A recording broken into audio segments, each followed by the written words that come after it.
오늘 이 시간부터 이제 지난주부터 시작을 했는데요. 그 언약과 구속사에 대해서. 그래서 지난주에는 어째 보면 최종적인 어떤 언약의 완성과 관련된 내용을 먼저 이제 했었고, 그거는 요엘에서 우리가 보던 그 말씀 중에 하나님의 영을 부어주겠다라는 그 약속의 말씀이기 때문에 먼저 그 말씀을 나눴고, 오늘은 이제 그 언약의 어떤 시작부터 조금 몇 시간을 거쳐서 한번 이렇게 살펴보려고 그럽니다. 그래서 우선 오늘 그 성경책을 열어서 볼 말씀은 창세기 6장 17절에서부터 22절까지 먼저 한번 읽고 준비된 자료의 말씀을 전개해 보도록 하겠습니다.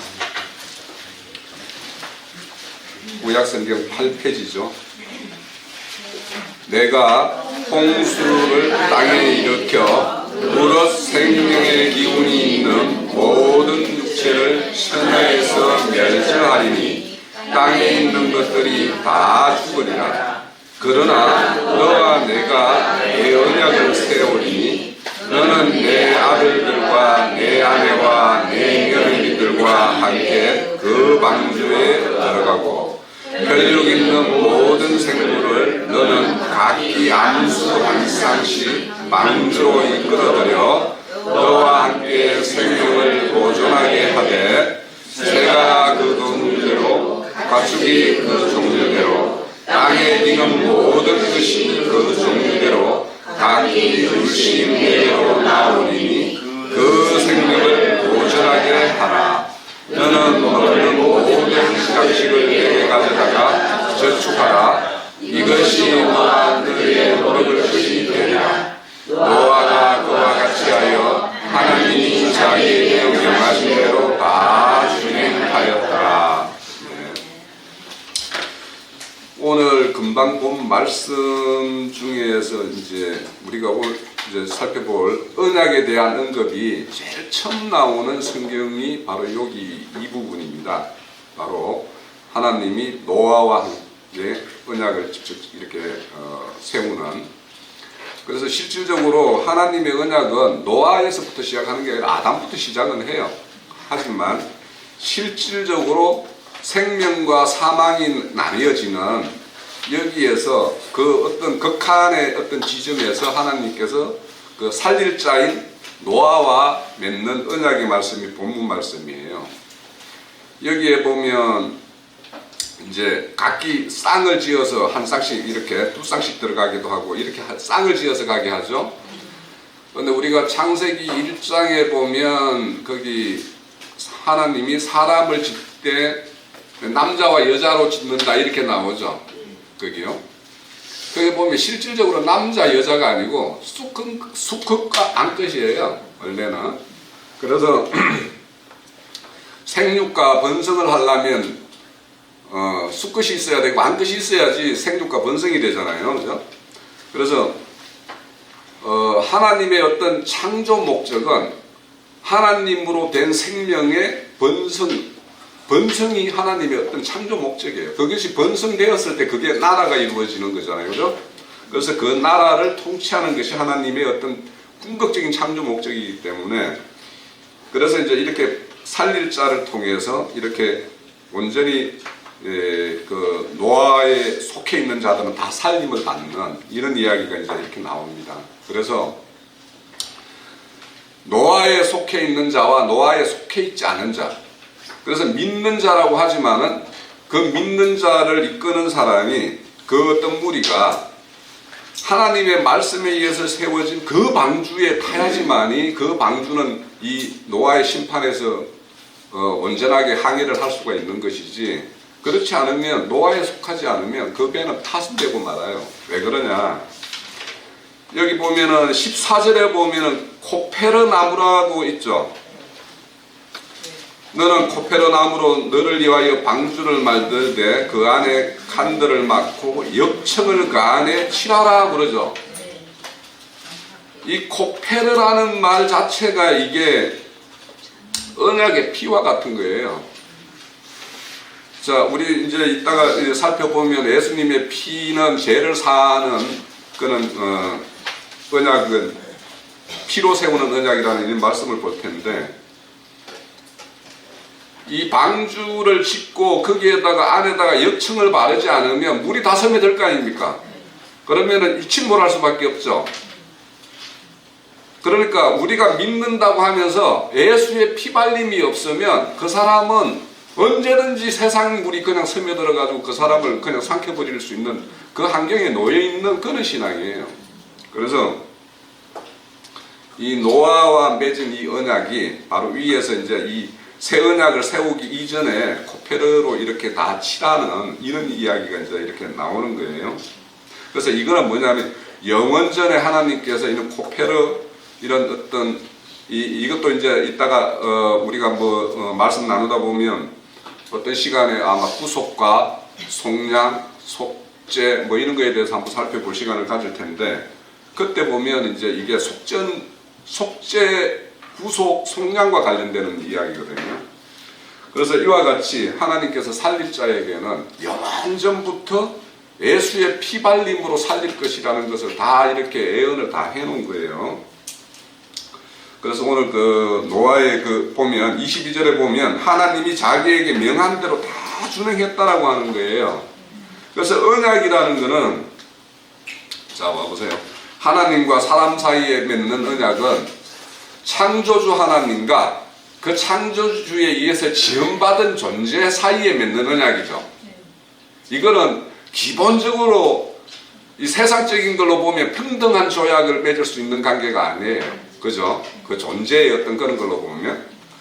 그런데 하나님이 그런 피조물과 이런 어떤 언약을 체결하기 위해서는 전제가 되는 게 뭐냐면 큰 자가 낮은 자로 낮아져야지만 이게 언약이 성립이 되는 거예요. 왜냐하면 인간과 창조주 하나님 사이에는 엄청난 간격, 그거는 인간의 노력으로는 메울 수 없는 간격이기 때문에 그 간격을 메우기 위해서는 하나님이 그만큼 낮아져야 되는 거예요. 그래야지만 이게 이제 언약이 이제 성립이 돼요. 그래서 이 언약 사이에는 그래서 하나님의 어떤 일방적인 요소가 있어요. 큰 자이기 때문에 이 언약을 위해서. 근데 그게 일방적으로 강요하는 게 아니라 일방적으로 자기 희생에 의해서 일방적성을 가지는 거예요. 그리고는 이제 이 언약에는 또 다른 한 면이 어떤 거냐면 쌍무적인 거예요. 계약 관계예요. 이게 다른 말로 하면 언약이라는 계약이란 말이에요. 사람과 하나님과의 계약 관계예요. 그러면 계약 당사자로서 하나님이 하실 일이 있고 인간이 할 일이 있는 거예요. 네? 그래서 우리가 늘 이 은혜, 분명히 하나님은 어떻게 우리에게 뭘 요구한다 하더라도 그건 은혜예요. 은혜이긴 맞지만 그것이 은혜라는 걸 막 무조건 모든 걸 다 퍼부어 주는 것만 은혜라고 생각하면 안 된다라는 거예요. 하나님이 우리에게 우리의 쓰임대로 쓰기 위해서 뭔가를 요구하는 그 자체가 벌써 은혜로 시작되는 거예요. 네. 그래서 어떤 인간 측면에서 보면 그는 이런 하나님 측면에서 보면 전부가 다 은혜이지만 인간 측면에서 보면 뭔가 우리에게 요구하는 게 있으니까 뭔가 쌍무적인 것 같다라는 이런 느낌도 있는 거예요. 그래서 우리는 우리 차원에서 하나님의 어떤 상대로 언약을 맺는 면에서는 우리의 어떤 도리가 있기 때문에 해야 될 뭔가가 있기 때문에 쌍무적인 걸로 좀 이렇게 가져야지만이 여기 보면 노아가 모든 걸 자기가 명하신 대로 했다라고 그러죠. 이 계약이라는 거는 하나님은 처음이 아담과 맺는 거는 일방적으로 명령에서부터 시작이 돼요. 중앙 에덴 동산에 이걸 먹지 마라. 여기서부터 시작이 되거든요. 그래서 이런 어떤 명령에 의해서 이루어지는 부분이 있기 때문에 일방적인 것 같기도 하지만 그것이 그 자체가 아담을 하나님 편으로 끌어들여서 일을 시작하는 것이기 때문에 그 자체가 벌써부터 처음부터 이제 은혜로 시작한다라는 거예요. 자, 이 언약의 어떤 궁극적인 목적을 이렇게 담고 있다라는 내용이 뭐냐면 제가 나눠준 자료에 보면 창세기 17장 6절에서 7절에 보면 내가 너로 심히 번성하게 하리니 내가 내게서 민족들이 나게 하며 왕들이 내게로부터 나오리라. 내가 내 언약을 나와 너와 내 대대 후손 사이에 세워서 영원한 언약을 삼고 너와 내 후손의 하나님이 되리라. 네. 이 하나님이 언약을 맺는 것은 이 피조물들을 자기 백성, 자기 자녀를 삼아가지고 그 자들의 하나님이 되는 것이 하나님의 어떤 이 창조 목적이에요. 이 창조 목적의 모든 것이.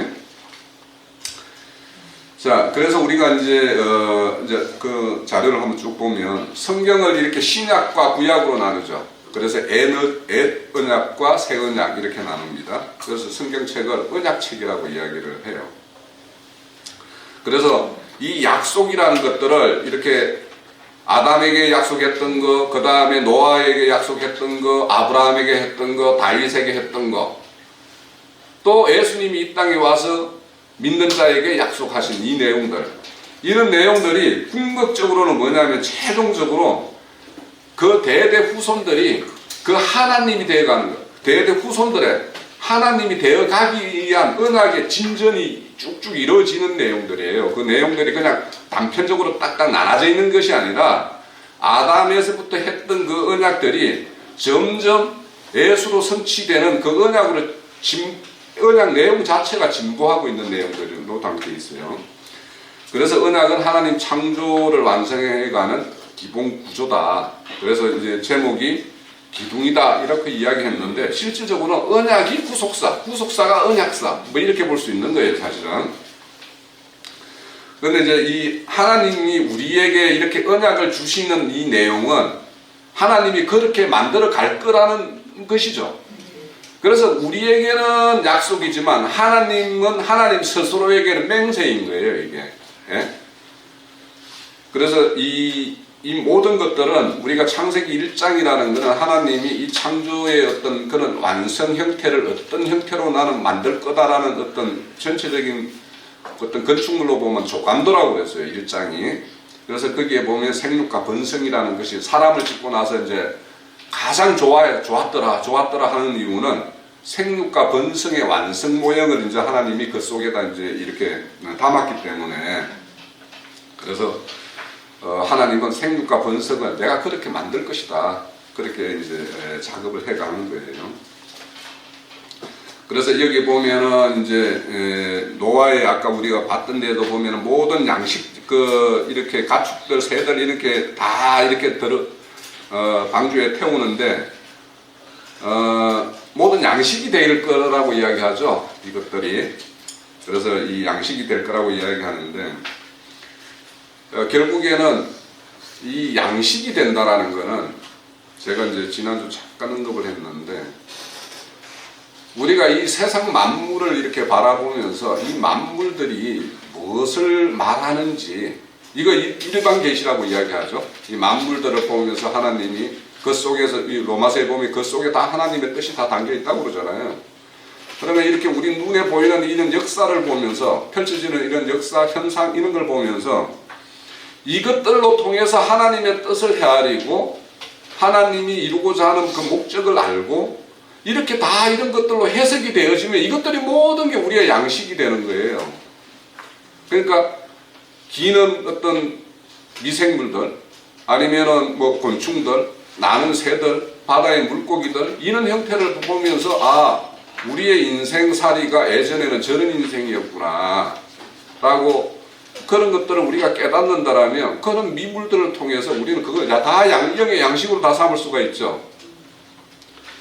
그래서 땅의 것이나 하늘의 것이나 그리스도 안에서 통일되는 것, 이것이 그리스도 안에서 통일되는 것은 결국에는 땅의 것들도 하나님의 뜻을 담고 있고 우리가 성경을 말씀을 보면서 하나님의 뜻을 헤아리고 이런 것들이 다 그리스도 안에 있는 자에게만 해석이 가능한 거예요. 이 만물의 존재의 의미를. 자, 그래서 이런 어떤 언약의 최종적인 목적은 하나님 나라를 이루어가는 것인데 언약의 주체는 당연히 하나님이 되시겠죠. 주체 장사자이고 이 언약을 체결을 본인이 제안하셨고 본인이 성취해 가실 것이기 때문에 모든 언약의 주체는 예수 그리스도 하나님이 되시네요. 그런데 이런 어떤 최종적으로 신령한 복이라는 것은 그리스도의 피로서 이제 이렇게 완성될 텐데 그 피 안에서 우리가 구속의 피 안에서 우리가 보호를 받지 않으면 우리는 늘 사탄 마귀의 참소를 받을 수밖에 없어요. 그래서 우리가 성령의 어떤 도우심이라는 거는 우리 안에, 자 봐보세요. 예수님이 이 땅에 오셔가지고 몸이 찍히고 피를 흘려서 완성시킨 게 뭐예요? 말씀이죠. 그분이 오셔서 피 흘리고 찍히고 이렇게 했지만 그걸로 인해서 완성된 거는 뭐냐면 이 말씀이에요. 그분이 이 땅에 오셔가지고 피 흘리고 찢겨서 대속에 피 흘려주지 않고 그걸로 인해서 우리를 구속하지 않으면 이 말씀은 완전히 성취된 것이 아니라 그냥 어떤 사설에 머물게 되죠.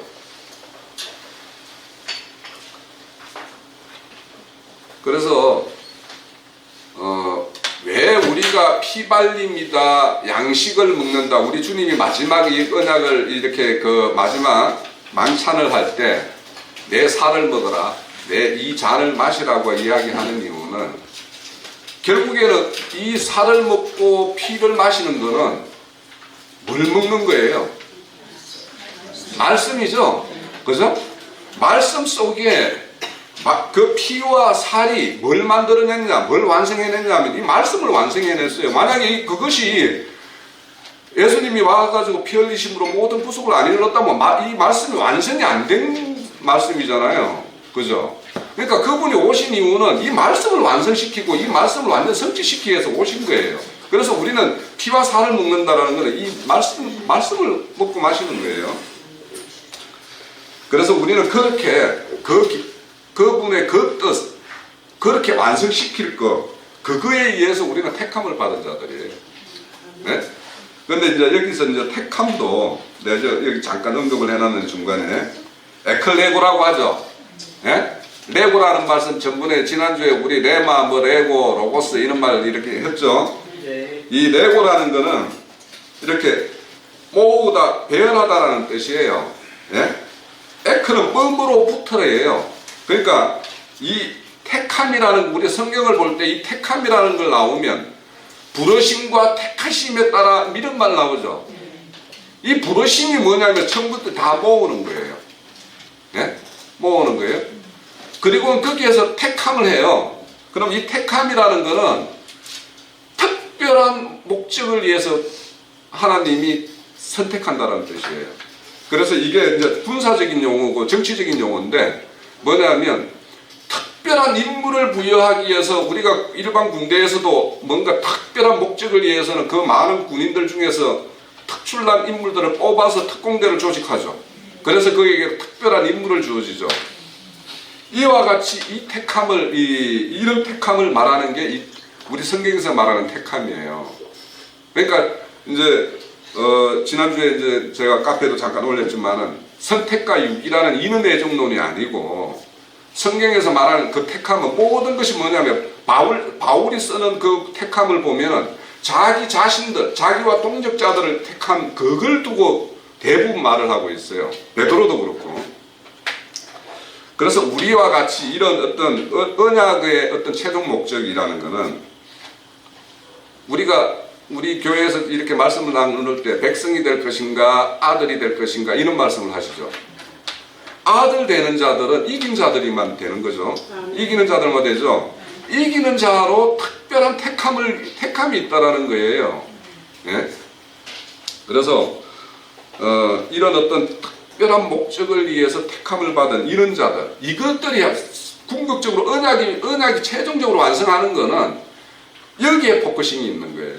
이 택함에 우리는 다 들어가기를 사모해야 되는 거예요. 그래서 예수가 이렇게 와서 이렇게 완성을 하실 텐데, 그래서 언약이라는 걸 앞서서 이렇게 말씀을 드렸듯이 이런 어떤 쌍무적인 내용이 있어서 영어로는 컨버넌트라는 이런 말을 써요. 그래서 이 자체는 뭐냐면 계약이라는 거예요. 이건 쌍방이 있는 계약을 말하는 거예요. 계약을.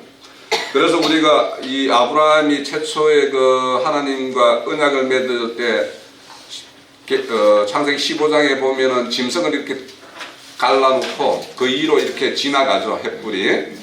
그래서 지나가는 걸로 이제 이렇게 처음 등장하는데 직접적으로 언약을 체결하는 장면이 이렇게 나타나는데 거기에 보면은 왜 이 그 짐승을 가르느냐 하면 언약 체결자는 아브라함과 하나님 사이죠. 두 사이죠. 그러면 이 짐승으로 서로의 맥락을 맺는데 만약에 이 계약이 뭔가 어그러지거나 깨지는 상황이 되면 언약의 파손자에게는 이런 몸이 깨어지는 이런 어떤 징벌적인 요소가 있다라는 것이 이 우리가 쓰는 구약 성경에 나오는 언약이라는 말, 이 베리트라는 말, 이 말에는 그것이 있는 거예요. 네? 그래서 아브라함과 체결을 할 때 그 짐승을 갈라놓고 이렇게 체결을 하는 거예요. 그런데 이제 그거를 이제 일반 교회에서 저도 예전에 들어보면은 비둘기인가 작은 새 한 마리를 쪼개지 않아가지고 이래가지고 하나님이 막 이 노예에서 애굽으로 막 이렇게 보내는 이런 징벌이라고 이렇게 이야기하는데 그거는 아니죠, 사실은. 왜냐하면 아브라함의 이 여정이나 이렇게 아브라함의 후손들이 이렇게 가는 이 여정을 보면 그들이 하나님의 온전하게 이 노아처럼 하나님이 명한 걸 모든 걸 지킨 것이 아니라 지키지 못했으니까 애굽으로 넘어가는 거예요. 그런 사건들이 그 애굽에 내려가는 그 과정까지 계속 있잖아요, 그죠?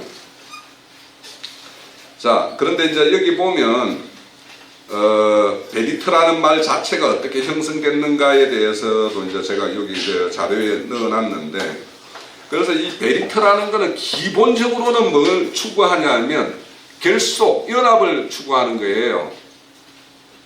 그런데 이게 깨졌을 때, 이 언약이 깨졌을 때는 이제 쪼개지는 어떤 걸로 징벌적인 게 있는 거예요. 그래서 하나님이 이 언약의 자체는, 하나님의 성경의 모든 내용은 왜 심판과 하나님의 어떤 구원과 심판이 동시에 이루어지냐 하면, 우리 여호와의 날, 우리 요엘서 볼 때도 그때 구원받을 자가 있고 시온에어로 도피할 자들이 있고 심판받을 자들이 나눠지잖아요.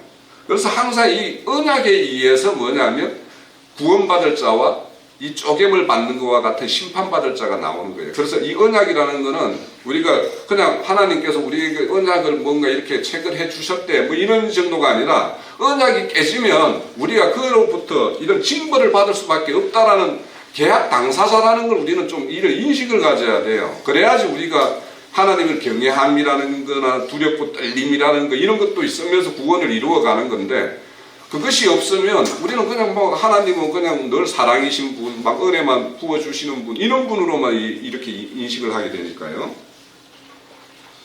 자, 창세기 15장 아까 앞서서 말씀드렸듯이 이 베리트라는 이 말 자체에 쓰여 있는, 거기 보면은 15장 17절에 보면 횃불이 쪼갠 고기 사이로 이렇게 지나간다고 그러죠. 이게 언약이라는 뜻이에요. 쪼개지느냐, 쪼개는 어떤 고기. 그래서 희생제물로서 쪼갠 고기는 예수의 어떤 이 땅에서 십자가로 오셔서 쪼개짐에 의해서, 그러니까 실질적으로는 이 언약을 깬 거는 인간인데, 그죠? 인간인데 인간이 그 모든 이 징벌적인 걸로 다 쪼개물 받으면 하나님이 이 창조 목적이 이루어지지가 않잖아요, 애초에. 그래서 영원한 생명이신 그분이 오셔서 대신 쪼개짐으로 인해 가지고 우리가 구속을 받는 거예요. 자, 타는 횃불이라는 말 자체는 이제 그 언급되어 있는 계시록 에스겔서 1장 13절이나 10편에 이런 데 보면 횃불이라는 말씀을 하나님의 임재 말씀이라는 뜻으로 이렇게 써요. 그런데 여기 보면 우리가 쪼개진 고기에 횃불이 지나간다 그러죠. 그러니까 이 하나님께서 그 언약의 보증자가 되신다라는 뜻이에요. 자, 이 베리트라는 말을 좀 엿볼 수 있는 그 말씀이 왕상 열왕기상 11장 30절에서 32절에도 나와요. 자, 아히야가 누구예요? 이 선지자죠. 이 르호보암이, 솔로몬이 결국에는 이제 하나님 앞에 득죄를 하죠. 예? 그래서 네 아들 때까지는 하나님이 징벌하지 않겠다 그러고, 그래서 솔로몬 아들인 르호보암 시대 때 남과 북이 나눠지죠. 네? 자, 그래서 여기 보면 12조각이 10조각으로 째어지고 2조각으로 또 2조각과 10조각으로 나눠지죠. 이것이 뭐냐면 실질적으로는 이스라엘이 하나님에게 하나님과 맺은 언약을 온전히 지키지 못했기 때문에 징벌당하는 것이 이렇게 두 나라로 쪼개지는 거예요. 이것이 베리트예요. 이해되시죠? 자, 에레미야서 34장에 보면 송아지를 둘러 쪼개고 이렇게 말 나오죠. 그런데 그들이 내 언약을 어겼다고 그러죠. 그죠? 그래서 이 34장의 이 말씀은 그 앞에 새 언약이라는 게 31장에 나와요. 새 언약을 체결해. 왜냐하면 옛 언약을 너희들과 이렇게 체결해도 너희들이 다 이렇게 언약을 어기더라. 그래서 이제 새 언약을 하는데, 그래서 송아지를 둘로 쪼개고 그 조각 사이로 지나매 내 앞에 언약을 맺었으나 그 말을 실행하지 아니하여 내 언약을 어긴 그들을 곧 송아지 두 조각 사이로 지난 유다 고관과 예루살렘 고관과 내시와 제사장들과 이 땅의 모든 백성들을 내가 그들의 은수들의 손과 그들의 생명을 찾는 자의 손에 넘긴다고 그러죠. 자, 하나님과의 하나의 어떤 연합을 이루고자 했는데 하나님이 그걸 쪼개서 어디로 보낸대요? 원수의 손으로 보낸다고 그러죠.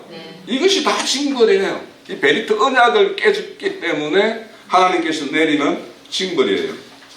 그래서 시체가 공중의 새와 땅의 짐승을 먹게 될 것이다 라고 이야기하죠.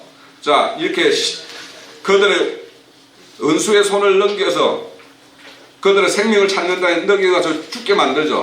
근데 이것이 최종적으로 어디에서 이루어져요? 계시록 19장에 보면 원수들을 다 새 먹이로 막 큰 잔치 벌렸다. 새들 모여서 이 시체를 다 뜯어먹는 그런 이야기가 계시록 19장에 나오죠. 이렇게 그런데 이제 이렇게 있는데 우리 새라고 할 때 우리 이제 전번에 한번 그 카페에서 잠깐 나눴었는데 그 마태복음에서 죽음 있는 것에 독수리가 모인다라는 말도 있고 누가복음에도 죽음 있는 곳에 독수리가 모인다는 말이 있죠. 그게 전혀 다른 거예요. 그 의미가. 어딘가에 우리는 왜 독수리를 하면 다 이게 시체 뜯어먹는 이것만 생각을 하는데 계시록 12장에 가면은 해 입은 여자를 어디로 저기 강야로 이렇게 태워서 가는 게 뭐예요? 독수리죠. 그러니까 독수리가 또 이 내 짐승 얼굴에 보면 독수리가 하나 있죠. 그것처럼 이 독수리가 등장한다고 해서 무조건 이거는 막 이건 나쁜 놈, 이건 뭐 시체를 뜯어먹는 뭐 그런 걸로 생각하면 안 된다라는 거예요. 그래서 마태복음에는 뭐냐면 하나님의 징계를 받은 자가 그 시체가 이 새들의 먹이가 되는 이야기고 누가복음 17장에는 왜 그 계시록 11장에 보면 두 정인이 소돔과 고모라 땅에서 거기에서 이 죽음을 당하는 그런 이야기 나오죠. 그랬을 때 그 영혼들은 그 육신의 몸은 그 길거리에서 죽어서 버려짐이 있지만 그 영혼은 하나님께로 올라가죠. 그 영혼을 태워서 하나님 있는 하늘로 태워가는 그 장면으로 등장하는 게 누가복음 17장의 독수리예요. 그래서 우리가 이렇게 죽은 시체를 본다 하더라도 이 영혼이 그래서 뭔가 우리가 잘 믿는데 저 사람이 어디 가서 교통사고로 비참하게 죽었다면 저 사람이 뭔가 잘못 믿어서 저런 일을 당했지 이러면 안 되는 거예요. 그 영혼은 어쩌면은 그런 처참함을 당했지만은 하나님이 그 영혼은 이렇게 독수리 등에 태워서 하나님 있는 곳으로 이렇게 태워가는 어떤 그일 수도 있다라는 거예요. 자, 성경에 이제 말하는 이 언약이라는 걸 이렇게 좀 더 이해를 해보려면 히타이트 제국이라는 것이 역사상에 있었어요. 그런데 이것이 잠시 있다 소멸됐고 소멸되는 그 과정도 너무도 이 비밀스럽게 그냥 일순간에 소멸이 되어가지고 그거에 대한 어떤 그렇게 많은 어떤 기록들이나 일술들이 남겨있지는 않은데 제가 이걸 조사를 해보니까 히타이트족이 성경에서는 해족속일 가능성이 많다라고 사람들이 다 이야기를 해요. 해족속. 근데 이제 이들이 BC 1600년 정도에 이렇게 등장을 했었는데 1600년이면 아브라함하고 언약을 맺은 그 이후가 되겠죠, 그죠? 그렇겠죠. 모세의 언약이 있을 그 무렵이 될 것 같은데, BC 1600년 정도에 이렇게 등장을 했는데, 우리가 성경에서는 모세의 언약이라는 게 이렇게 그렇게 많지 않지만, 히타이트족 그 문화 속에서는 이런 어떤 계약 문서가 많이 발견이 된다라는 거예요. 뭐냐면, 이제 이 족속이 이렇게 제국을 만들었으면 많은 종속 국가들을 겨누리고 있을 거 아니에요. 그러면 그 사이에 계약이 체결되겠죠. 예? 속국하고 지배하는 나라와 지배를 받는 나라 사이에는 이 계약을 체결한단 말이에요. 그 계약 체결 내용을 보면 이 성경적인 내용과 너무도 흡사하다라는 거예요. 그래서 이제 그것들을 관련해 가지고 이렇게 성경을 이렇게 성경의 내용들을 많이 이제 이렇게 매칭을 해 가지고 이렇게 이야기를 하는데, 거기에 보면 이제 그 계약서는 군신 계약하고 똑같은 거예요. 우리가 과거에 우리나라가 명나라니 뭐 어디가 이렇게 매약 그 조약을 맺는다든지 하면은 이건 일방적으로 당하는 거죠, 그죠? 그래서 그런 어떤 속국가 그 지배국가 사이에 어떤 체결하는 군신 조약과 비슷한 내용이 이렇게 들어있다라는 거예요. 그래서 이제 이 하나님의 어떤 그 나라를 가만히 생각해 보면, 우리의 어떤 이런 이 교회나 이 땅에 나타나 있는 하나님 나라라는 어떤 모형적인 어떤 교회라는 것들을 가만히 생각해 보면, 교회가 수많은 교회가 여러 형태의 교회가 있죠. 그 교회들이 하나님과는 실질적으로 어떤 이런 계약 관계에 있는 거가 매우 마찬가지예요. 하나님이 중앙정부를 이렇게 지배하고, 그래서 우리 성경에 보면은 분봉왕이 나오죠. 이렇게 각 그 작은 나라들, 그런 나라들을 다스리는 어떤 이런 형태로 나타나는데, 그러면 거기에는 우리 세상에서도 우리가 로마의 지배를 받을 때 로마 황제와 우리 헤롯과 이렇게 뭔가 언약 체결을 했죠. 그래서 뭐 조공을 바친다든지 뭐 아니면은 인재들을 볼모로서 이렇게 보낸다든지 뭐 이런 것들이 이제 있잖아요. 이와 같이 그런 계약들이 있다라는 거예요, 히타이트. 그래서 거기에 보면 이제 군신 계약, 그러니까 이 군신 계약이라는 것이 인간과 신의 계약과 너무도 이 흡사한 내용이다라고 이야기를 한다라는 거예요.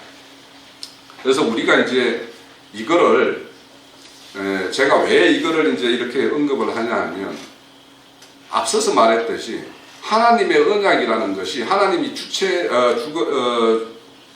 주체자가 되어서 이끌어 가야지만, 이 당사자인 우리 입장이라는 것, 그 언약의 당사자인 우리의 어떤 그 역할이라는 것이 궁과 신, 그러니까 임금과 신하와 사이에 맺어지는 것과 별반 다르지 않은 언약이라는 거예요. 그러니까 그래서 뭐냐면 거기에서 복종이라는 게 나올 수도 있고, 우리에게 요구하는 순종이라는 명령에 대한 순종이라는 말이 나온다라는 거예요. 그런데 이제 우리가 이런 어떤 하나님의 언약을 체결을 할 때 대부분은 제가 과거에 이렇게 언약을 말씀을 들을 때 보면, 이 언약은 하나님이 그냥 일방적으로 사랑의 하나님으로만 이렇게 포장되어서 그냥 그것만 늘 강조하기 때문에, 제가 이 히타이트 이거에 대해서 이렇게 언약을 연구하는 자료를 이렇게 보면서, 우리가 이 언약의 당사자로서 이 언약을, 이 말씀을 취하거나 우리가 하나님을 믿는다라는 데 있어서 우리의 취할 자세가 지금까지 우리가 취하고 있는 이런 자세가 맞는가? 너무 사랑, 뭐 은혜 이런 걸로만 이야기하는 것이, 그래서 이제 그런 어떤 군신, 임금과 신하의 사이에 어떤 맺는 언약과 똑같은 이런 언약의 어떤 내용이 있다라는 것을 좀 말씀드리고자 이렇게 또 그 내용은 언급을 했고요. 자, 앞서서 이제 창세기 6장 18절의 내용은 방주에 들어가라 이런 말씀은 있었는데, 자, 이 노아의 방주의 언약은 생명을 보호해 주는 언약이에요. 단순하게. 그래서 이 노아의 언약은 생명의 언약이라면, 아브라함의 언약은 왕국을 이루어가는 어떤 그것들을 만드는 것과 같은, 그래서 땅을 약속하죠. 예? 그리고 너의 그 하늘의 별과 같은 어떤 많은 후손을 약속하잖아요. 이것들이 나라가 있고 땅이 있고 주권자가 하나님이 되시죠. 그죠? 이것이 있어야지 나라가 완성되는 거 아니에요. 그래서 그렇게 돼 있고, 그것이 이제 실질적으로 역사상에 출현하는 것이 뭐냐 하면 다윗과의 언약이에요. 다윗은 이제 실질적으로 자기 백성을, 이스라엘 백성을 가나안 땅에서, 처음에는 헤브론 땅에서 통치를 하다가 이제 예루살렘에 들어가서 온 이스라엘을 통치하는 자가 되죠. 그렇게 해서 왕국을 역사상으로 이렇게 등장시켰죠. 그죠? 그래서 언약이라는 것은 이렇게 생명을, 단순하게 생명을 보존하는 것에서부터 하나님의 어떤 최종적으로 하나님이 이루고자 하는 뜻을 나아가는, 그 왕국을 이루는 걸로 나아가는 이런 언약으로 이렇게 점진적으로 진전을 하고 있다는 거예요. 그래서 우리가 하나님의 어떤 생명 보호만을, 내 생명을 지킴만 받는 이런 걸로 언약을 생각을 하면 하나님의 언약의 어떤 목적과는 좀 많이 부족하다는 거예요. 결국에는 하나님 언약은 하나님 나라를 완성시키는 것인데, 우리가 그런 하나님의 언약의 최종적인 목적에 맞는 그런 이해를 가지고 그런 어떤 군신의 어떤, 그러니까 내가 신하로서의 어떤 역할, 이런 것들을 찾아야지만이 된다는 거죠. 자, 그래서 하나님이 그래서 이제 이걸 구체적으로 이제 하나님 나라를 완성시키기 위해서 이렇게 나아가는 과정에서 우리가 이렇게 보면 애굽에다가 이스라엘을 집어넣었죠. 내려갈 때는 성경의 기록에는 뭐 70인이니 75인이니 뭐 이렇게 이야기하잖아요. 근데 나올 때는 장정만 60만이라고 하는 그 큰 민족을 이뤄서 나왔죠. 그러니까 하나님 애굽에 집어넣는 이유는 하나님이 이루고자 하는 그 나라를 이루기 위해서는 많은 생육 번성이 일어나야 되니까, 그 번성을 하기에는 가장 좋은 땅이 어디일 것 같아요, 그 당시에? 애굽이니까 애굽으로 집어넣어서 하는 거예요. 근데 거기에서 내려가가지고 그냥 단순하게 거기서 뭐 그냥 수만 늘려오는 것이 아니라 세상 임금의 불의를 경험하게 하고 나오게 만든단 말이에요. 그죠? 그래서 이제 거기에서 실질적으로 바로의 어떤 폭정을 견디다 못해 하나님에게 부르짖는 소리를 듣고 하나님이 그들을 이렇게 빼내는 작업을 하시잖아요. 이와 같이 이렇게 빼내는데, 그 빼내는 작업에서도 하나님은 또 이 강약기를 행하게 하고, 또 강약기를 다 끝나고 나면 가나안 전쟁을 치르게 만들죠. 그래서 하나님의 나라는 거룩한 백성이어야 되잖아요. 그죠? 그러니까 수만 늘려가지고 들어가는 것이 아니라 거룩한 백성들을 길러내는 것이기 때문에 이 강약길이나 가나안 전쟁이나 이거는 뭐냐면 세속적인 인간들, 그러니까 애국 땅에서 수는 늘었지만 그들을 거룩하게 하는 작업이 뭘 통해서 하느냐면 강약길과 가나안 전쟁을 통해서 자기 백성을 거룩하게 만드는 거예요. 이 작업이에요.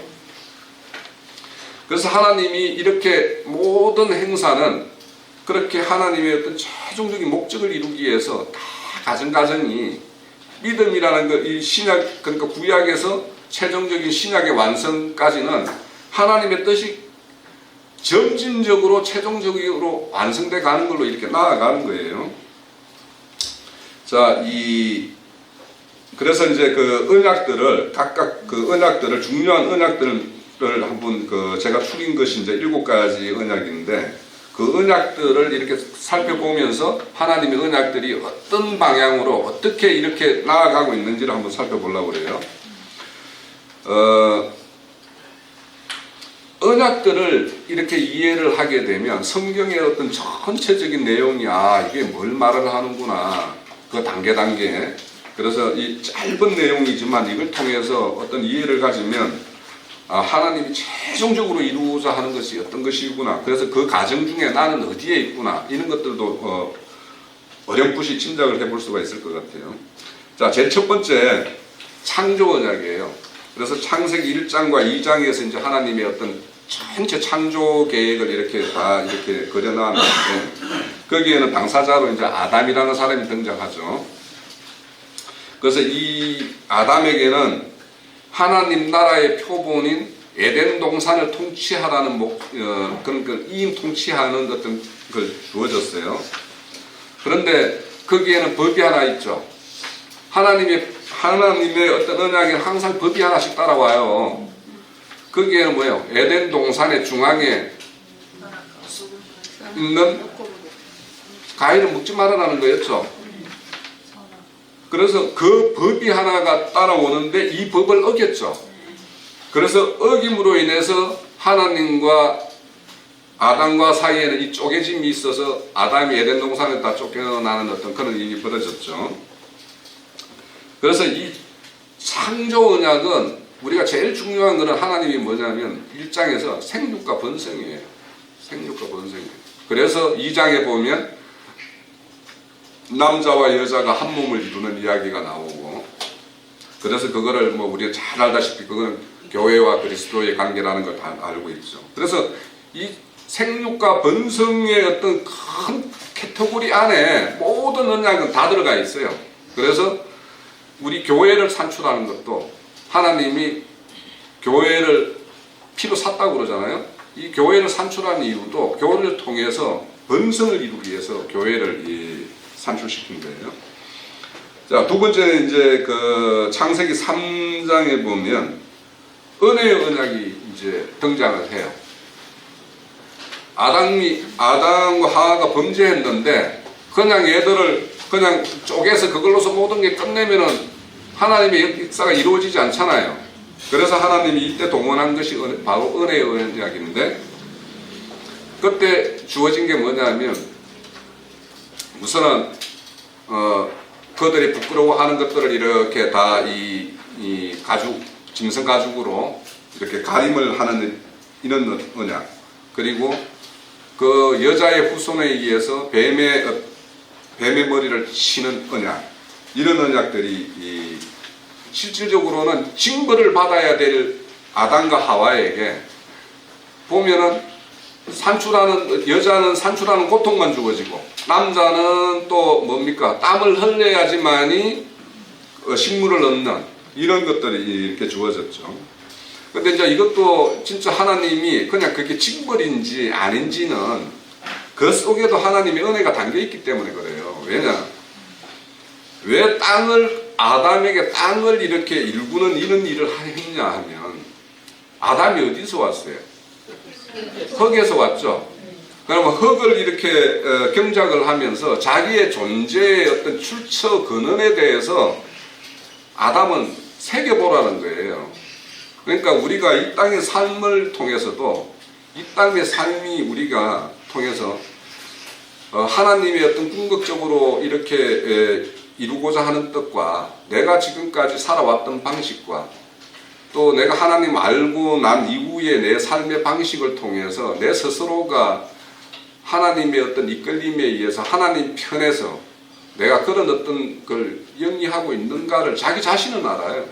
내가 얼마나 변했고 했는지는 늘 여기 속에 이제 젖어 있으니까 잘 모르는데, 실질적으로 우리가 세상 가서 세상 사람들하고 뭔가 이렇게 이야기를 한다든지 해보면 그런 걸 통해서 저 사람들하고 나하고는 예전에는 뭐 거의 뭐 별반 다르지 않았지만 지금은 그 사람들하고 나하고는 뭔가 서로 이렇게 상통할 일이 없잖아요. 네? 그러니까 뭐 물론 저 같은 경우도 이제 직장 생활을 하니까 직장에서 사람들하고 업무적인 일은 이야기할 수밖에 없지만 내 정신과 사상과 관련돼서는 그 사람들하고 이야기할 게 없어요. 그러다 보니까 그만큼 그 사람들하고 이야기를 해보면 나하고 저 사람들하고는 이런 간격을 이루고 있구나라는 걸 우리가 이제 실감을 하잖아요. 특히 이제 세상 사람들하고는 그래도 좀 이야기가 되지만 이 종교인들하고 만나면 이제 이야기가 더 안 통하잖아요. 입을 어디서부터 열등이 안 돼요. 제가 제일 처음에 교회 분들하고 지금 간헐적으로 한 1년에 한 두세 번씩 이렇게 운동을 같이 할 경우가 있는데, 그 사람들한테 뭔가 말을 해주고 싶어도 오늘 그 사람들이 와가지고 오늘 교회에서 있던 이야기를 뭐 잠깐 이야기하는 거 보면은 이거는 그냥 입이 그냥 다물어지는 거예요. 오히려 그 사람들한테는 말을 못하고 오히려 세상 사람들한테는 너 좀 인생살이에 대해서 한번 좀 생각 좀 해봐라. 뭐 이런 거는 좀 편하게 이렇게 건면을 할 수 있는데, 그래서 이렇게 우리가 땅을 경작해 하는 것, 아담에게 경작해 한 것도 너의 존재의 출처, 너의 어떤 근원, 이런 거에 대해서 한번 생각해 보게 하는 것과, 또 여자에게 그 해산의 어떤 고통을 당한 것, 이것도 이 생명의 어떤 존귀함이라는 걸, 사실은 거기 뭐 성경에 보면은 여자가 이게 상고를 잊지만 그 이후에 있을 그 생명에 의해서 기쁘게 만든다라고 이야기하잖아요. 그와 같이 그 해산의 고통이라는 건 그걸 통해서 생명의 고귀함을, 아버지보다는 엄마가 더 생명에 대한 그거에 대한 건 더 깊게 이렇게 생각을 하는 것 같아요. 이 자녀에 대한 거는. 그래서 이제 자식들도 아마 엄마를 더 따르고 하는 그런 거 있지 않겠어요? 자, 노아의 언약은 앞서 말씀드린 대로 이 언약의 어떤 쪼개짐의 어떤 그는 상황에서 살릴 자에 대한, 보존해야 될 자에 대한 이런 언약을 이렇게 담고 있죠.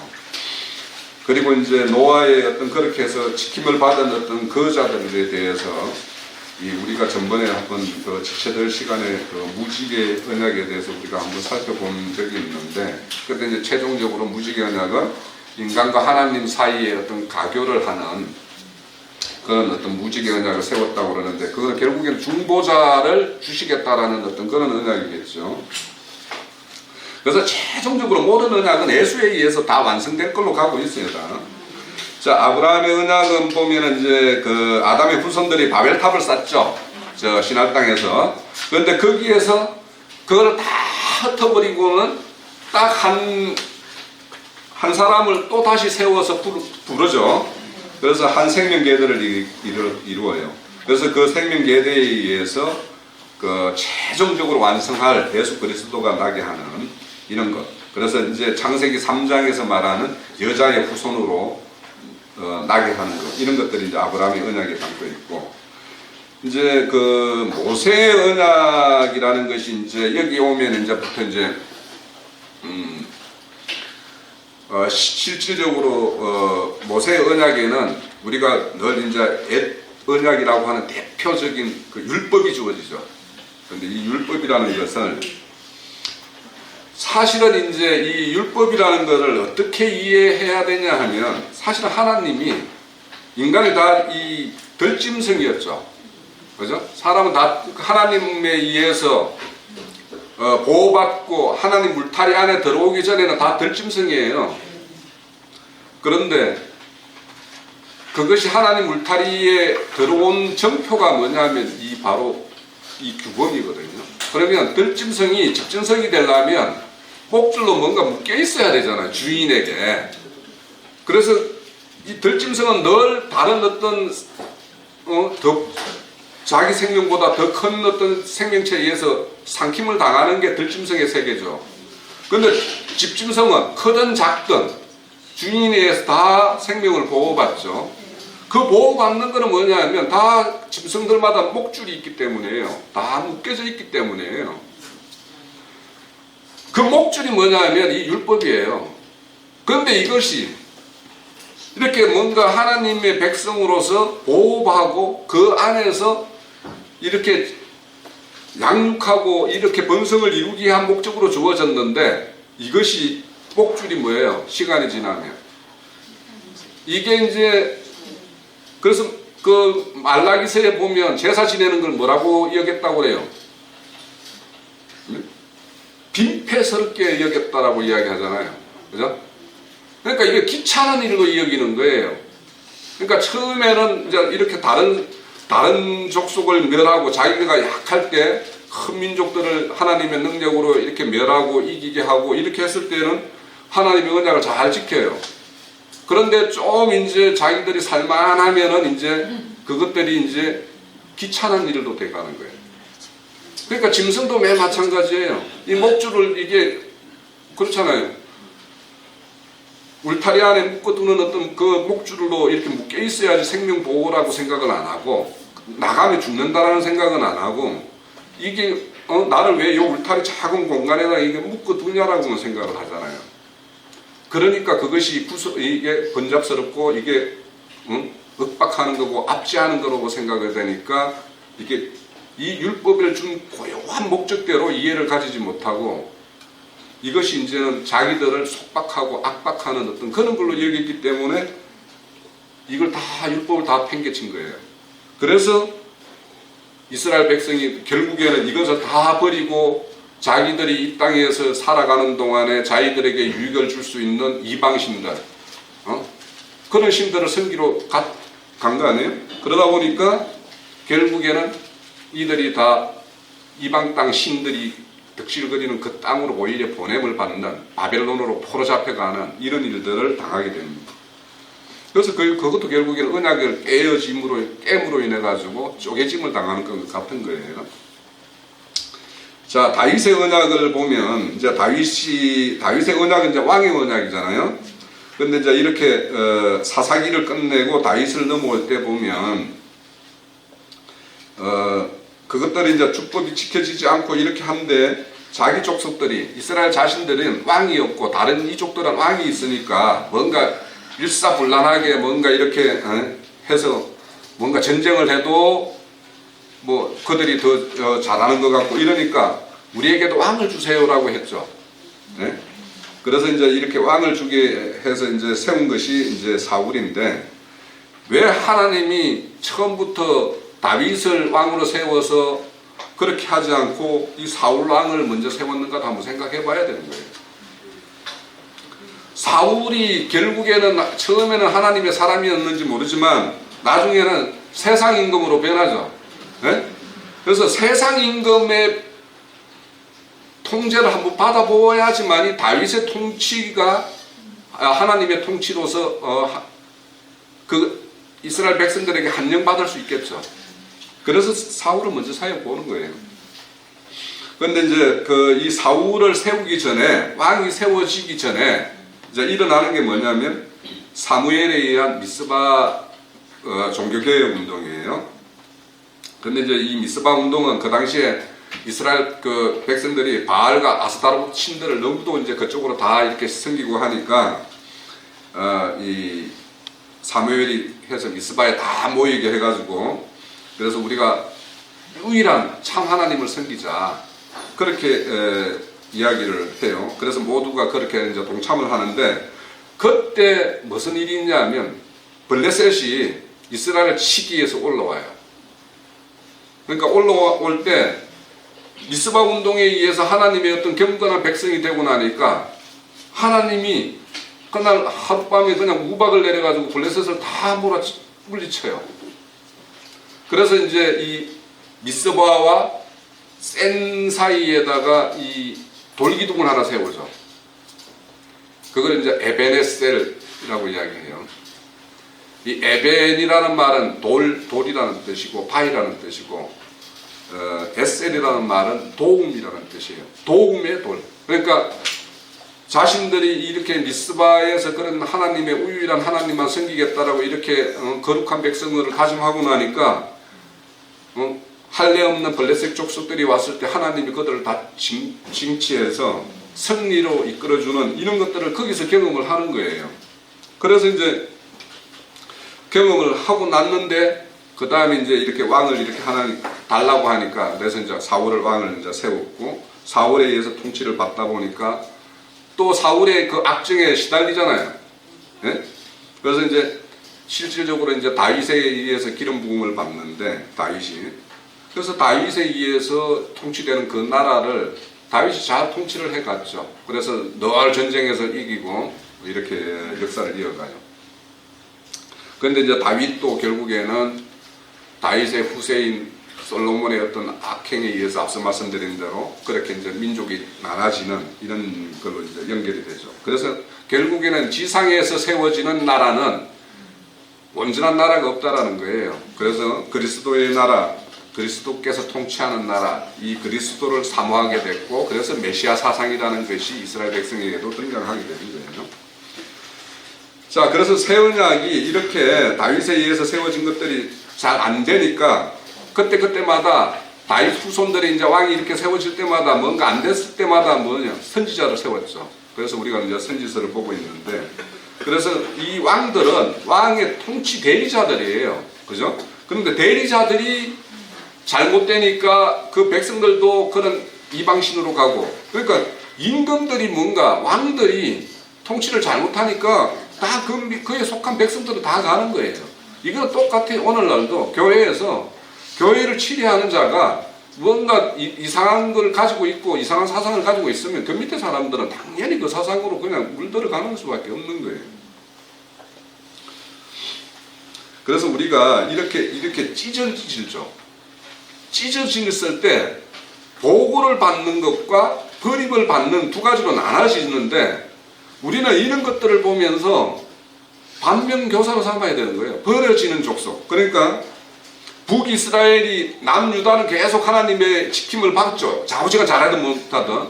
그렇지만 버림받는 북이스라엘의 멸망을 보고 유다는 다시 자기들이 모습들을 다시 회복해야 되는데, 우리는 이런 것들을 보면서 우리 교회를 이렇게 수많은 사람들이 여기 교회를 스쳐 지나갔잖아요.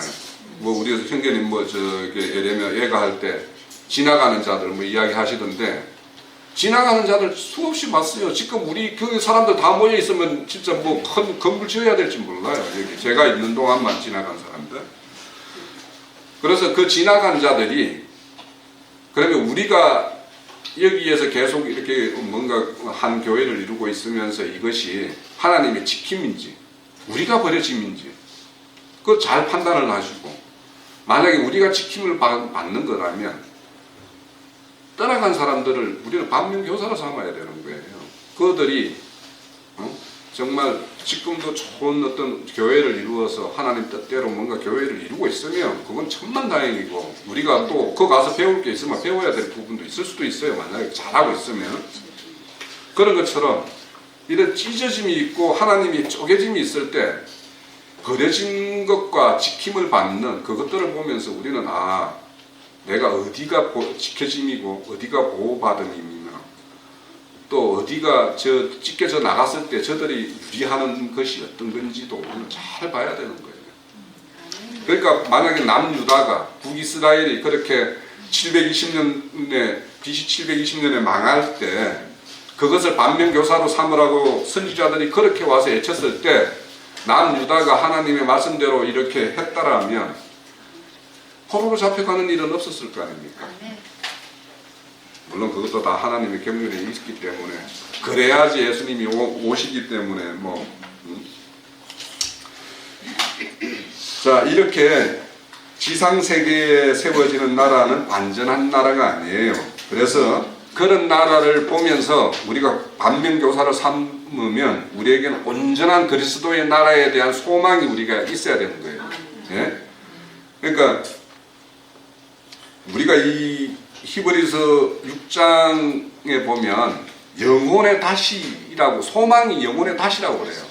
내 속에 뭔가 하나님이 원하고 하나님과 합치되는 그런 소망이라는 것이 없으면서 신앙한다라는 것은 하루살이에요.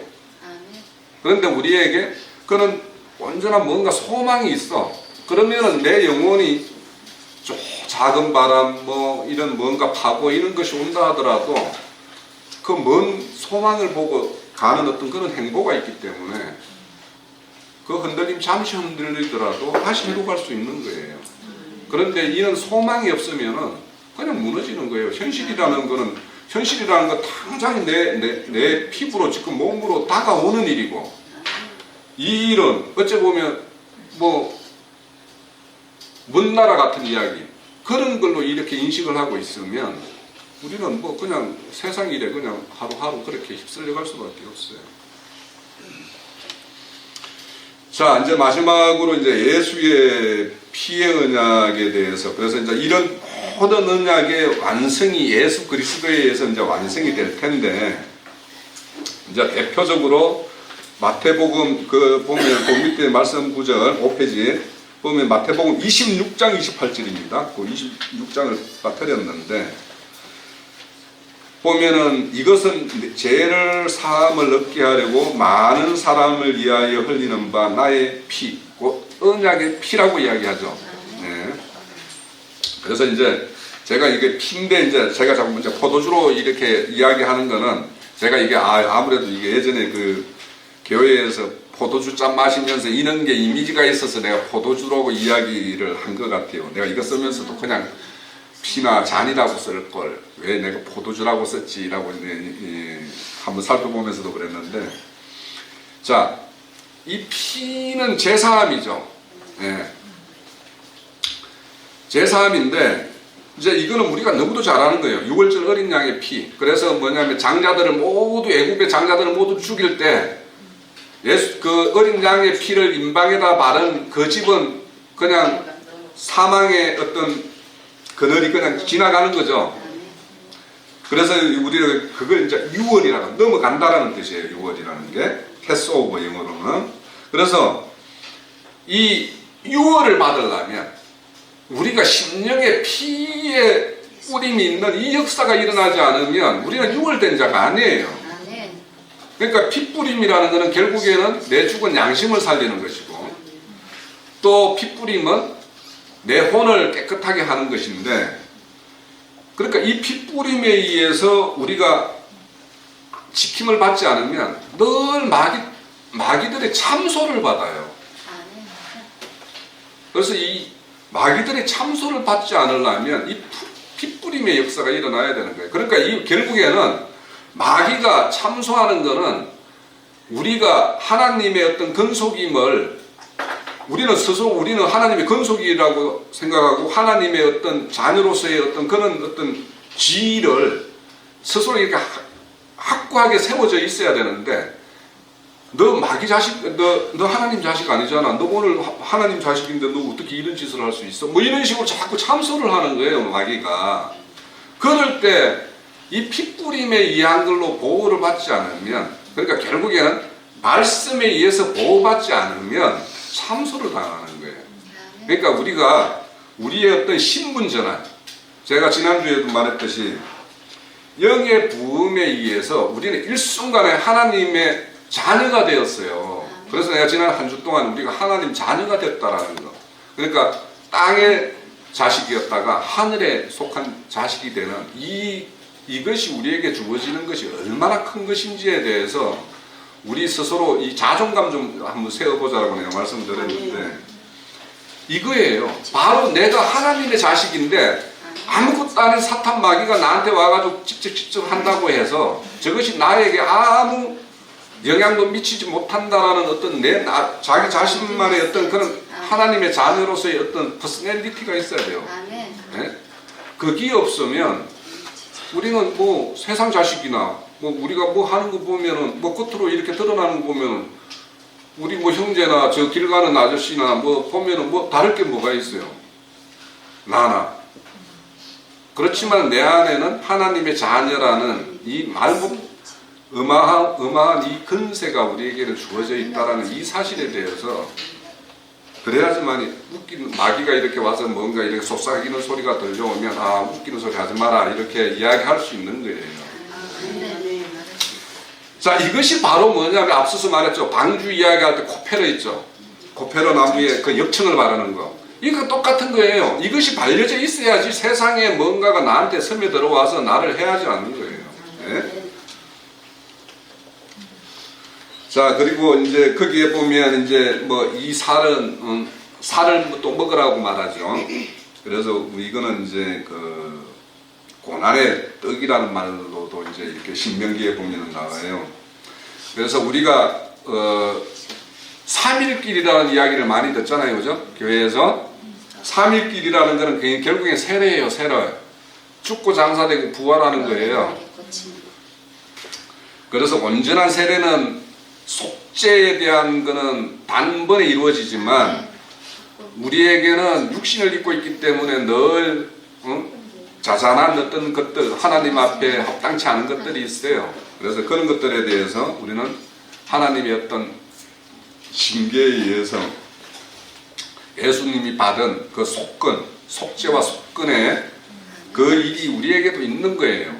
근데 그것이 우리가 그것을 역사상으로는 우리가 행하는 것들, 그것들은 지난주인가? 이번 주 저기 미주 집회에서 고린도전서 15장 그 형제님 강론하는 거 들으셨죠? 15장 죽은 자를 위한 세례. 그것이 우리는 고난의 떡을 먹는 거예요. 결국에는. 그러니까 예수의 살을 먹고 피를 먹는다라는 것은 결국에는 그에 지킴을 받는 한 면이 있고 우리의 생명을 보존받고 하는 한 면이 있고 우리도 그 길을 가는 한 면이 있는 거예요. 그 말은. 그래서 우리가 죽은 자들을 살리기 위해서 뭔가 세례를 받는 것은 그들을 대신해서 우리가 죽음과 같은 것을 경험하는 거거든요. 그래서 바울 사도가 거기 보면 나는 날마다 죽는다라고 이야기하는 게 그것이 바울 사도는 늘 죽음의 사선에 서서 그 사역을 하고 있다라는 뜻이지 내가 막 뭔가를 이렇게 내 안에 어떤 욕정을 뭐 이루기 위해 뭔가 이런 걸 처리하기 위해서 죽는다라는 거 당연히 한 면은 그런 게 있어요. 우리에게 당연히.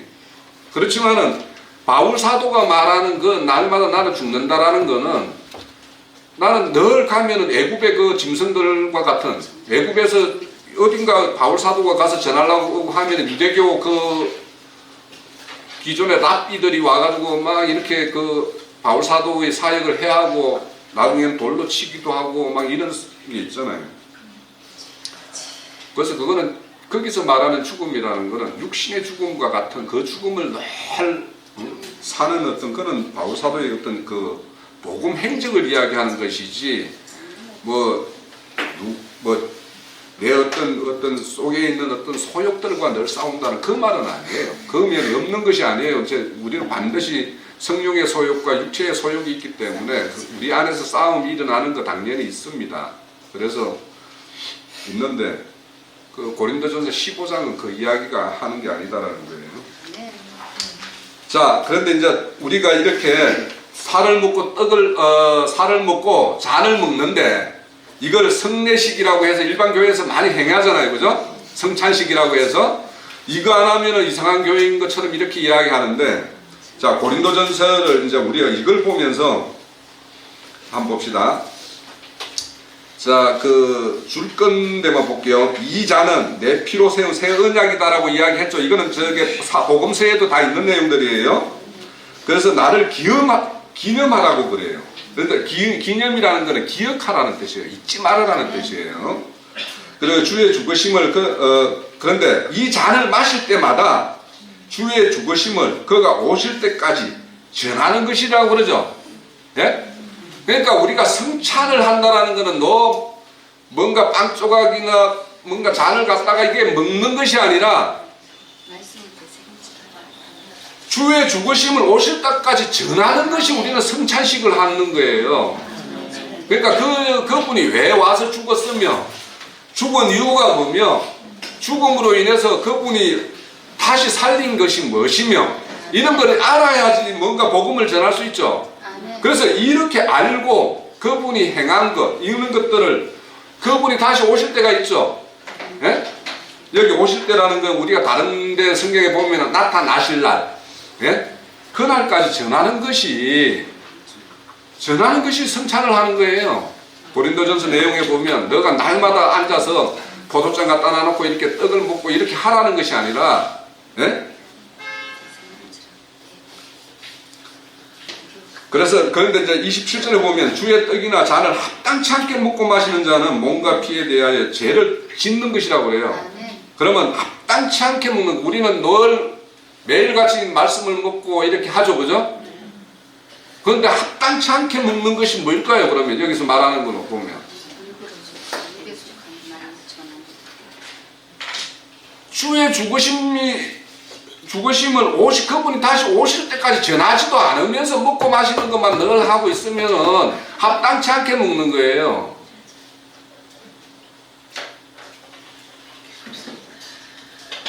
그래서 우리가 이렇게 먹고 마신 만큼 내 안에 채워진 만큼 주님은 우리를 특별히 택정했다고 그랬죠. 우리 교회만 특별히 택정했다라고 믿읍시다. 그냥 우리는 특별한 사명이 주어지기 위해서 뭔가 특별한 어떤 임무를 주어지기 위해서 우리는 특정한 사람이다라고 믿으면 그러면 이렇게 합당치 않게 먹을 수는 없는 거잖아요. 그죠? 전해야죠. 채워진 만큼 전하고 이렇게 해야 되는 거예요. 그래서 뭐 합당치 않게 먹는 자는 뭐 요즘에 성찬식 하면 20세 이하는 먹지 마라 뭐 이런 식으로도 뭐 이야기를 하고 뭐 일반 교회에서는 그렇게 하는데 합당치 않게 먹는 거는 먹은 이유가 아니 주인이 먹었으면 먹인 이유가 있겠죠. 주인이 가축을 집에서 키우고 하면 키우는 이유가 있을 거 아닙니까? 그죠? 그러니까 그거에 합당치 않게 먹었는데 나오는 게 없어. 그러면은 합당치 않게 먹는 거예요. 자, 6페이지 이제 좀 길어지는데 빨리 끝장하고 말게요. 자, 주님이 주시는 이 떡이라는 그 살을 먹으라 할 때 이 떡이 뭐냐면 우리가 주님에게 주님이 알려주신 기도일 때 일용할 양식 있죠, 양식. 예. 그거랑 똑같은 단어예요. 그래서 떡은 양식이에요. 피는 음료죠. 우리 요한복음에 보면은 뭐 내 살과 피를 먹지 않으면 나에게 합당치 않은 자다라고 이야기하고 그 피와 살과 피라는 것은 결국에는 참 양식과 참 음료죠. 그러면 이걸 먹었으면 성장해야 되는 거죠. 예? 예, 주인이 주는 어떤 그런 공급을 받으면 그거에 따라서 먹고 이렇게 성장을 해야 되고 성장을 했으면 장성한 자가 됐으면 가문을 위해서 하나님의 집안의 가문을 위해서 가문을 세우는 일에 뭔가 일을 해야죠. 그죠? 네. 그렇게 하는 것이 합당하게 하는 거예요. 집에서 너무 먹여주고 재워주는데 이게 뭐 어디 가서 뭘 구실을 할 생각은 안 하고 집에서 계속 새벽에 있으면 그게 먹이는 부모가 쏙 터지는 일이겠죠. 그죠? 자, 전한다라고 하는 것은 강력하게 선포한다는 뜻이에요. 그러니까 이 전한다란 말이 카탄겔로라고 하는데 카타라는 뭐뭐에 대하여예요.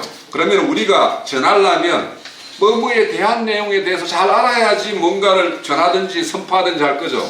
그래서 우리는 말씀을 추구하고 있고 그래서 말씀에 대한 이해를 높이기 위해서 이렇게 하고 있어요. 그래서 그 바울 사도도 에베소 교회에 대해서 아는 것과 믿는 것이 하나가 되어야 된다고 그러죠. 그래서 그것이 장성한 분량에 이루어야 된다고 그래요. 그래야지만이 뭐뭐에 대하여 잘 전할 수가 있는 거예요. 네. 자, 그래서 이 구약의 모든 것들, 모든 언약들은 그리스도 안에서 모든 것이 완성될 것들이에요. 그래서 우리가 모든 믿는 사람들은 궁극적으로 그리스도 안에서 서로 발견이 돼야 돼요. 저 사람 이렇게 보니까 그리스도 안에 있는 사람 맞네. 이래야 되는 거예요. 제가 우리 형제 자매님을 봤을 때 그래 보여야 되고 내 자신이 형제 자매님한테 비춰질 때 저 형제는 그리스도 안에 있는 자구나 이렇게 비춰져야 돼요. 근데 이게 그리스도 안에 있는 건지 밖에 있는 건지 뭐 분간도 안 된다 이러면 곤란한 거죠. 자, 고난의 잔을 마시는 것들에 대해서 우리가 고난의 잔만 있느냐? 그렇지 않다라는 거예요. 마태복음 26장 28절에 고난의 잔을 마시는 이야기가 나왔지만 그 밑에는 예? 내가 포도주에 난 것을 이제부터 아버지 나라에서 새 것으로 너희와 함께 마시는 날이 있을 것이다 라고 이야기를 해요. 예? 그러니까 육신을 입고 예수의 제자의 길을 가는 사람은 고난의 길을 이 육신을 입고 있는 동안에는 고난의 길을 가는 거예요. 예? 그렇지만 우리가 이 몸의 구속을 다 입고는 하나님 다시 베푸는 잔치상들을 우리는 그 잔치상에 초대받는 그래서 늘 그와 함께 묵고 마시는 날이 있다라는 거예요. 새 포도주로. 그래서 그때는 이제 우리가 포도주 잔을 이렇게 말할 때 요한복음에 보면은 가나안 혼인잔치에서는 보면은 거기에 포도주가 나오죠. 예? 이와 같이 잔치에는 포도주가 있어야 되는 거예요. 그러니까 지금은 우리가 육신을 입고 있고 이 땅에서 주님의 길을 가는 동안은 고난의 떡과 고난의 잔을 마셔야 되지만 이것을 다 마시고 나서 우리가 영광 가운데 임했을 때는 하나님이 주는 아주 즐겁고 누림이 있는 그런 포도주를 마시는 날이 온다라는 거예요. 그래서 그거는 누구에게 주어지느냐? 계시록 21장 7절에 이기는 자에게 상속으로 주어지는 거예요. 그러니까 우리가 그냥 이 하나님의 어떤 언약이라는 것은 결국에는 우리가 이 자리에 서는 그 사람들 중에 우리가 한 사람들이 되고 그 사람들을 양육하고 산출하는 교회가 되기 위해서 우리는 이렇게 교회를 이루고 있고 오늘도 이런 어떤 모임을 가지는 겁니다. 그래서 우리가 하나님의 언약이라는 것을 이거는 오늘 실질적인 내용은 첫 시간이라서 큰 뼈대를 이렇게 이야기를 드렸고 다음 주부터는 뭐 좀 더 이제 좀 디테일한 내용들로 그렇게 한 번씩 살펴보도록 그렇게 하겠습니다. 네, 길었습니다. 진짜